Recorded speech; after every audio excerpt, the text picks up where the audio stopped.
அதிக இடங்களை வென்றும் ஆட்சியை பிடிக்க முடியாமல் திணறும் விஜய் என்ன செய்ய போகிறார்?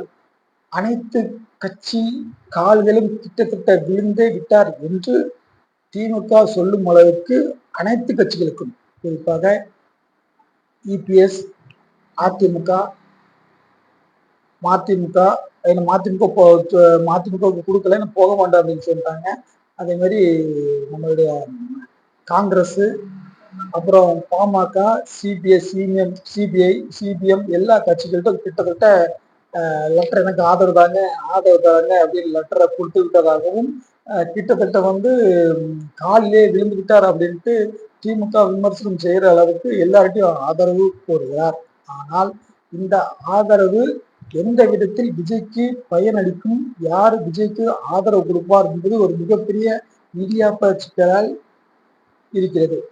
ஒரு உதாரணத்துக்காக இப்போ காங்கிரஸ் தாவேகாவுக்கு ஆதரவு கொடுக்குன்னு வச்சுக்கோங்களேன், கண்டிப்பா பாஜக கூட்டணியில் அதிமுக இவர்களுக்கு ஆதரவு அளிக்காது. அதே மாதிரி பாமக விஜய்க்கு ஆதரவு அளித்தால் அதற்கு எதிர் திசையில் உள்ள கூட்டணி தர்மத்துக்காகவும், அதே மாதிரி எதிர் திசையில் உள்ள எதிரிகளாக இருக்கும் விடுதலை சிறுத்தைகள் சேராது அப்படின்ட்டு ஒரு இடியாப்ப சிக்கலில் இருந்து கொண்டு இருக்கின்றது. ஒருவேளை காங்கிரஸ், சிபிஎம் சேர்ந்தால் 9 தான் வரும். அதுலயே ஒரு குழப்பம் இருக்கு.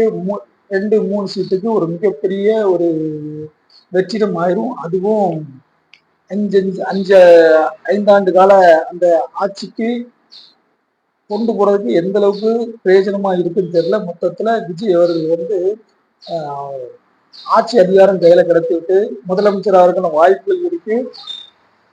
அவரால் ஒன்றும் பண்ண முடியல. அதனால எல்லா கட்சியும் காலில் விழுந்துட்டார் அப்படின்னு சொல்றாங்க. ஒரு நாய் கையில முழு தேங்காய் கிடைச்சா எப்படியோ அதே மாதிரி தானும் கொடுக்க முடியாம அடுத்தவருக்கும் கொடுக்க முடியாத சூழ்நிலையில விஜய் உட்கார்ந்துகிட்டு இருக்கார். நம்ம பதிவு பண்ணிட்டு இருக்க இந்த டைம்லயே விஜய் அவர்கள் அதிமுக பொதுச் செயலாளர் இப்ப எடப்பாடி பழனிசாமி அவர்களின் வீட்டுக்கு சென்று ஆதரவு கேட்பதாக ஒரு நியூஸ் வருகிறது. அந்த நியூஸ் உண்மையா ஆனால் அதிமுக பாஜகவுக்கு தண்ணியை காட்டிவிட்டு தாவேகாவுக்கு ஆதரவு கொடுக்கும்னா இது ஒரு நல்ல மூவ்மெண்ட். 2 பேருக்குமே, அதாவது விஜய்க்கும் அதிமுகவும் இது ஒரு நல்ல மூவ்மெண்ட் அப்படிதான் சொல்ல முடியும். 2 கட்சிகளும் ஒரு சேர வளர்வதற்கான வாய்ப்புகள் இருக்கு.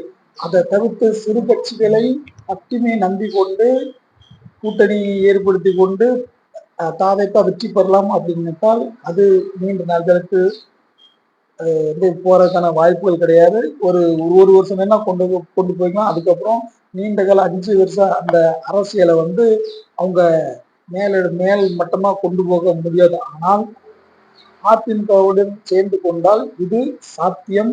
5 வருடம் சிறப்பான ஆட்சியை தாவேகா விஜய் அவர்களால் கொடுக்க முடியும் என்பது ஒரு சத்தியமான உண்மை.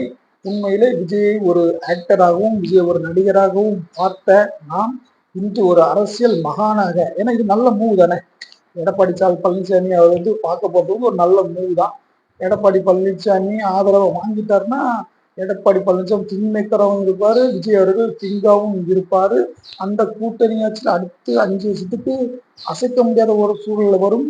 விஜயும் வளர்ந்து விடுவார். அதன் விடவே எடப்பாடி பழனிசாமி அவர்களும் தன்னுடைய கட்சியை மிகப்பெரிய பலமான கட்சியாக உருவாக்குவதற்கு வாய்ப்பு இருக்கு. எது எப்படியோ நம்ம பொறுத்திருந்து பார்ப்போம். இதுல ஒரு மிகப்பெரிய ஒரு ஃபிளாஷ் நியூஸ் என்னன்னா, நம்ம இப்ப இந்த வீடியோ பதிவு பண்ணிட்டு இந்த டைம்ல காங்கிரஸ் கூட்டணியை விட்டு விலகியது. அதாவது இந்தியா கூட்டணி உடைந்தது.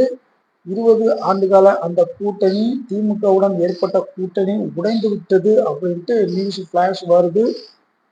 தாவேகாவுக்கு ஆதரவு தெரிவித்து விட்டது காங்கிரஸ் அப்படின்னு நியூஸ்கள் வருது. அப்போ 20 வருட கால கூட்டணி உடைந்து விட்டதா என்றால் ஆம், உடைந்து விட்டது. தற்போதைய செய்தி, இந்திய கூட்டணி 20 ஆண்டு கால கூட்டணி உடைந்து விட்டது. கூட்டணி உடைத்து கொண்டு வெளியேறியது காங்கிரஸ். இந்திய கூட்டணியின் அண்ணன் தம்பியாக கருதப்பட்ட ஸ்டாலின் மற்றும் ராகுல் இடையிலான அந்த பிரிவு உறுதியானது. ஸ்டாலினுக்கு அப்புறம் அடுத்த முதலமைச்சர் ஸ்டாலின் தான் எந்த அளவுக்கு சொல்லும் அளவுக்கு மார்பு தட்டிய காங்கிரஸ் திமுகவின் கூட்டணியும் உடைந்து விட்டது. ஒட்டு மொத்தத்துல விஜய் என்கிற ஒற்ற மனுஷன் ஒரு புரட்சி, ஒரு புயல் அப்படின்னு சொல்லலாம். விஜய் புயல் அப்படின்னு சொல்லலாம்.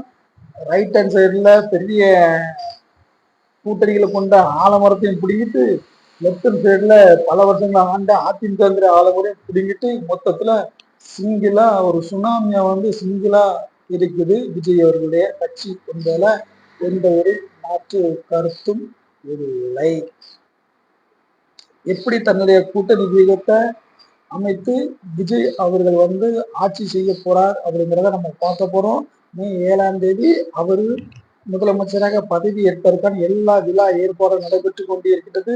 சென்னையில மாநகராட்சி ஊழியர்கள் நேரு ஸ்டேடியத்துல அதற்கான வேலையும் செஞ்சு கொண்டு இருக்காங்க. அதே மாதிரி ஒரு தனிப்பிரிவு காவல் டீமும் அவருக்கு வழங்கப்பட்டிருக்கிறது. அதெல்லாம் பார்க்கும்போது முதலமைச்சராக ஸ்டாலின் தான் முதலமைச்சராக விஜய் தொடர்வதற்கான வாய்ப்புகள் அதிகமாக உள்ள நிலையில் அதை எப்படி கைதேர்த்து கொண்டு வருவார் அப்படின்னா பயங்கரமான ஒரு ட்விஸ்டான வேலையா நடந்துகிட்டு இருக்கு. இன்றைய நியூஸ்ல அதிமுகவும் விஜயும் சேர்றதுக்கான வாய்ப்புகள் அதிகமா இருக்குது. 20 ஆண்டுகால கூட்டணியும் இப்போது உடைப்பட்டிருக்கிறது. இதற்கு விஜய் என்ன பதில் சொல்வார்? சரி, கூட்டணி உடைத்து கொண்டு வந்த காங்கிரசுக்கு இவர் என்ன சொல்ல போகிறார், அல்லது புதிதாக கூட்டணிக்கு வரப்போகிற அதிமுகவுக்கு என்ன பதில் செய்வார்? அதிமுகவும் பாஜகவும் ஒரே கூட்டணியில் விஜயுடன் சேர்ந்து பயணிப்பது கஷ்டம் எப்படியோ, அதே மாதிரி அதிமுகவும் காங்கிரசும் தாவேக்காவுடன் சேர்ந்து பயணிப்பதும் மிகப்பெரிய கஷ்டத்தையும் கர்ம சங்கடத்தையும் ஏற்படுத்தும் என்பதில் மாற்று கருத்தும் இல்லை. இது காலையில் நடந்த அரசியல்கள் மட்டும்தான் உங்களுக்கு பதிவேற்றப்படுகிறது. மீண்டும் மாலையில் அடுத்த வீடியோவும் அதில் இந்திய அரசியல்களுக்கான ஃபுல் பதிவுகளும் உங்களுக்கு தெரிவிக்கப்படும். ஓகே மக்களே, நம்ம சேனல்ல இப்பதான் நீங்க புதுசா இருந்தா கண்டிப்பா நமக்கு ஆதரவும் சப்போர்ட் கொடுங்க. அடுத்த ஒரு வீடியோல உங்களை சந்திக்கிறேன். நன்றி, வணக்கம்.